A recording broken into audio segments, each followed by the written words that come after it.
How do you claim to be one of the pioneers of gangsta rap when you've never been part of a gang and your only brush with the law was over unpaid parking tickets? And then there's the so-called first female gangster rapper in hip-hop who actually grew up in a middle-class household, taking piano and ballet lessons in school. Police pull up on me, I don't know what happened. Police pull up on you, you gon' get the yapping. The allure of being a gangster has always been a powerful selling point in hip-hop. However, some rappers have merely adopted the persona without ever truly living that life, just like Tekashi 6ix9ine.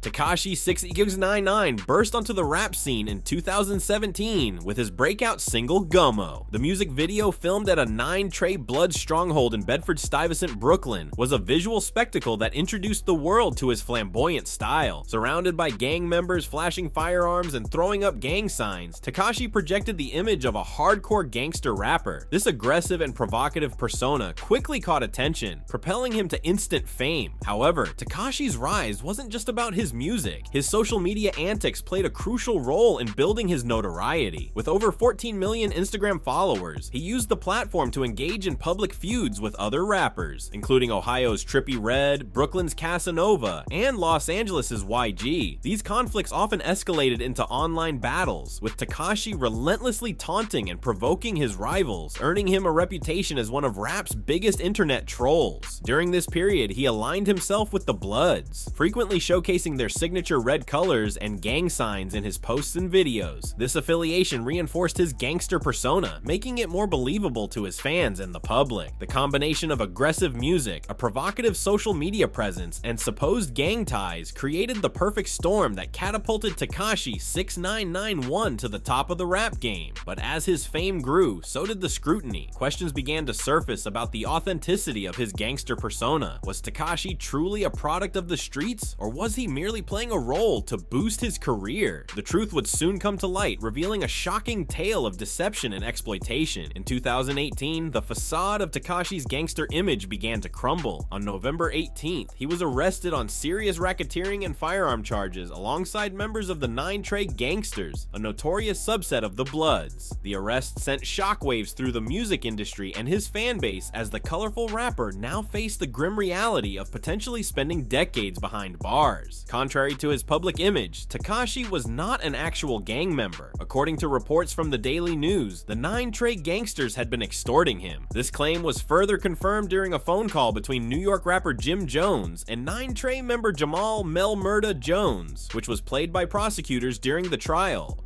Jim Jones stated that Tekashi was never a real gang member. He was merely a financial asset for the gang. This revelation painted a picture of a young rapper who had gotten in over his head. The 9-Trey Gangsters recognized Tekashi's ability to generate money and exploited him for their own gain, while Tekashi leveraged their reputation to boost his street credibility. It was a mutually exploitative relationship built on deception. In the world of hip-hop, snitching is considered the ultimate betrayal. For someone who built his entire image around being a gangster, cooperating with authorities was the ultimate contradiction. Yet Tekashi's testimony played a crucial role in dismantling the 9-Trey Gangsters, leading to the conviction of several key members. In 2020, Tekashi was granted early release from prison due to health concerns amid the COVID-19 pandemic. Suffering from severe asthma, he was deemed particularly vulnerable to the virus. However, despite regaining his freedom, the stigma of being a snitch followed him. His decision to turn on the 9-Trey Gangsters ensured his release, but came at the cost of his credibility in the rap community. Tyga made his debut with the album No Introduction, but it wasn't long before he had to reintroduce himself and clarify his background. Tyga had always claimed to be from Compton, California, a city known for its rough streets and deep-rooted gang culture. This claim helped him build a persona that resonated with fans who admired the street-smart, gritty image he projected. However, in December 2013, old footage surfaced that cast serious doubt on his story. The footage came from a reality show called Bust Us, which aimed to expose fake gangsters. In the clip, a teenage Tyga is seen discussing his upbringing in Los Angeles' San Fernando Valley. He says, "I grew up not too tough. Parents had a Range Rover, doing it big, not too much hardship, but I'm still street." This statement was in stark contrast to his previous claims of growing up in Compton and experiencing a tough life. The leaked footage quickly went viral, leaving fans questioning Tyga's authenticity. How could someone who claimed to be from the rough streets of Compton also admit to growing up in the more affluent affluent San Fernando Valley, with parents who owned a luxury vehicle. The discrepancy was too significant to ignore, and Tyga suddenly found himself at the center of a controversy that threatened to derail his career. In an attempt to clear the air, Tyga appeared on Big Boy's Neighborhood, a popular radio show on Los Angeles' Power 106. He explained that the introduction of the Bustas clip was scripted. "I never grew up in the Valley. I lived in Compton and Gardena my whole life. I was young, ambitious. I didn't care. I was getting a check for this. I was having fun, and I was about to be on TV." Tyga insisted that he had simply played a role for the show and that his real upbringing was in Compton and Gardena. But despite his efforts to explain, the damage had already been done. The leaked footage had planted seeds of doubt in the minds of fans and critics alike. Many found it hard to believe that someone who truly grew up in Compton would participate in a show like Bustas and make such contradictory statements, even if it was scripted. 21 Savage.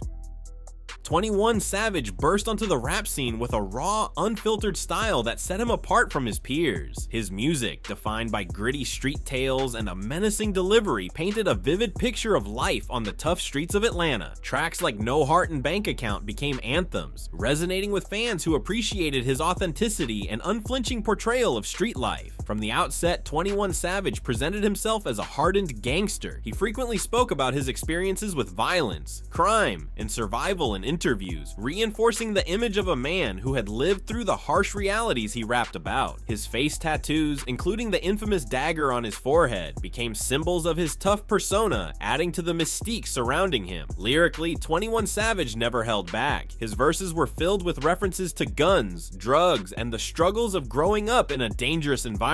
Songs like Red Ops and X showcased his ability to transform personal pain into compelling music. Collaborations with high-profile artists such as Drake and Post Malone further cemented his status as a major player in the rap game. Before the revelation of his immigration status, 21 Savage was widely regarded as one of hip-hop's most authentic voices. His rise to fame was seen as a testament to his resilience and ability to overcome adversity. Fans and critics alike praised him for his honesty and the raw emotion he brought to his music. He wasn't just a rapper, he was a symbol of struggle and a voice for those who had lived similar lives. But beneath the surface, there was a secret that would soon challenge everything people thought they knew about 21 Savage. His carefully crafted image as a gangster rapper from Atlanta was put to the test when it was revealed that he was not in fact an American citizen. The rapper who had built his career on gritty tales of Atlanta street life was actually born in the United Kingdom, a fact that had been kept under wraps for years. According to a statement released by his legal team and published in Rolling Stone, 21 Savage legally entered the United States at 7 years old in 2005. However, his visa expired in 2006, and he had been living in the US without legal status ever since. This revelation was a bombshell. For years, 21 Savage's identity had revolved around his Atlanta roots, and now it seemed like the foundation of his career had been built on a lie. The news of his British nationality and immigration status spread like wildfire, setting social media ablaze with memes, comments, and reactions. The public response was mixed. Some fans felt betrayed, questioning the authenticity of the rapper they had admired for his supposed realness. Others were more understanding, recognizing the difficult situation Savage had found himself in. Regardless of where people stood, the memes were relentless. The internet was flooded with images of 21 Savage in British attire, sipping tea and speaking in a posh accent. The contrast between his tough persona and his newly revealed background was simply too much for many to resist. Despite the initial backlash, 21 Savage continued to thrive in the industry. He addressed the situation head-on, using it as an opportunity to advocate for immigration reform. Rather than allowing the controversy to define him, he embraced his truth and remained one of the most respected voices in rap. His story, one of struggle, survival, and reinvention, only added another layer to the enigmatic figure that is 21 Savage.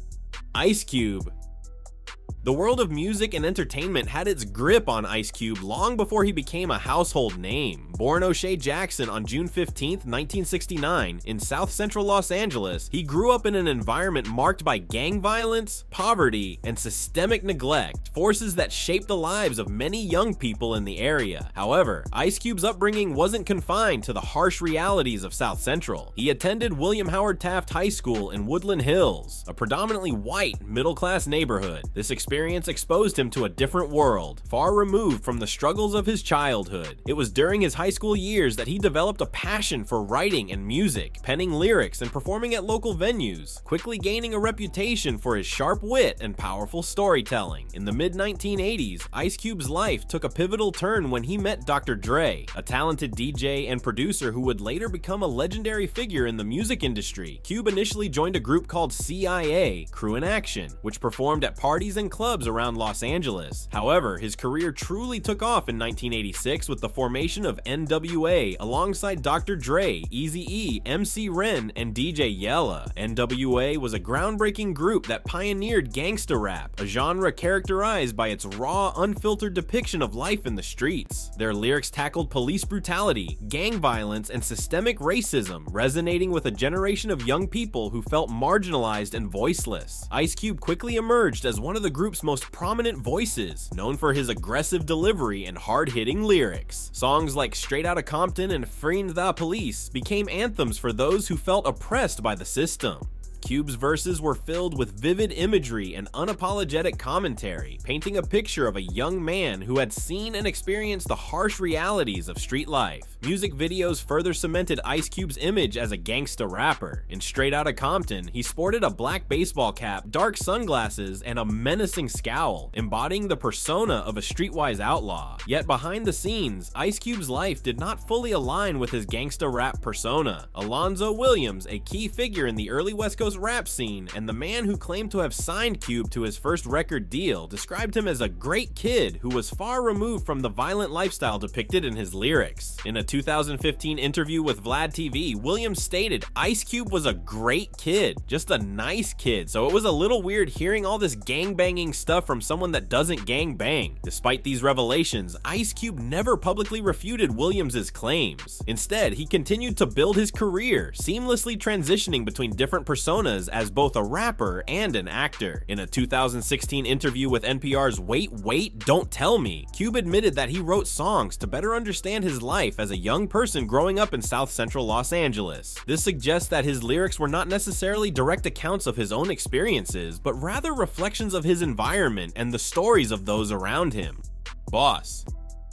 The early 1990s were a transformative time for hip-hop. The genre was evolving, and gangsta rap was at the forefront, capturing the raw realities of street life. Amidst this backdrop, a new voice emerged. Boss. Born Lachelle Laws, she burst onto the scene with a fierce and unapologetic style that immediately caught the attention of fans and critics alike. Boss's debut album, Born Gangsters, released in 1993, was a game-changer. The album's gritty lyrics and hard-hitting beats painted a vivid picture of a life filled with danger, crime, and survival. Tracks like Deeper and Recipe of a Hoe resonated with listeners who believed they were hearing the authentic voice of a woman who had lived through the struggles she rapped about. Born Gangsters was a commercial success, climbing the charts and earning critical acclaim. The album's raw energy and Boss's commanding presence set her apart in a male-dominated genre. She was hailed as hip-hop's first female gangsta rapper, a title that came with both admiration and scrutiny. Fans were captivated by her fearless persona. She was seen as a trailblazer, breaking barriers and challenging stereotypes. The media praised her for bringing a fresh perspective to gangsta rap, and her influence began to spread. Boss was on the rise, and it seemed like nothing could stop her. But as her star continued to ascend, whispers of doubt began to surface. Questions about her true background and the authenticity of her gangsta image would soon come to light. In 1994, just a year after the release of Born Gangsters, an article in the Wall Street Journal sent shockwaves through the hip-hop community. The investigation revealed startling details about Boss's true background, details that starkly contrasted with her gangsta rapper persona. Contrary to the gritty street life she rapped about, Boss was raised in a middle-class neighborhood in Detroit. She attended Catholic school, where she excelled in academics and extracurricular activities. She even studied piano and ballet, pursuits far removed from the gangsta image she portrayed in her music. The revelation sparked a media frenzy. Headlines questioned her credibility, and fans felt betrayed. How could someone from such a background claim to understand the harsh realities of street life? The controversy cast a long shadow over Boss's career, and the backlash was swift and unforgiving. Boss didn't remain silent. In an interview with the Detroit Metro Times, she addressed the critics directly. Critics started with me, saying she's from a middle-class neighborhood. How can she be gangsta? She recalled. Despite her efforts to defend her artistry, the damage was done. The perception of her as a fake gangsta rapper took hold, and Boss's career never fully recovered. Although she remained a respected figure in hip-hop, the controversy overshadowed her musical achievements. Boss continued to navigate life after the spotlight faded, but in March 2024, hip-hop lost a pioneering voice when she passed away. Despite the scrutiny and setbacks, her impact on the genre remains undeniable. She shattered barriers for female rappers and left a legacy that still resonates in hip-hop today. Rick Ross.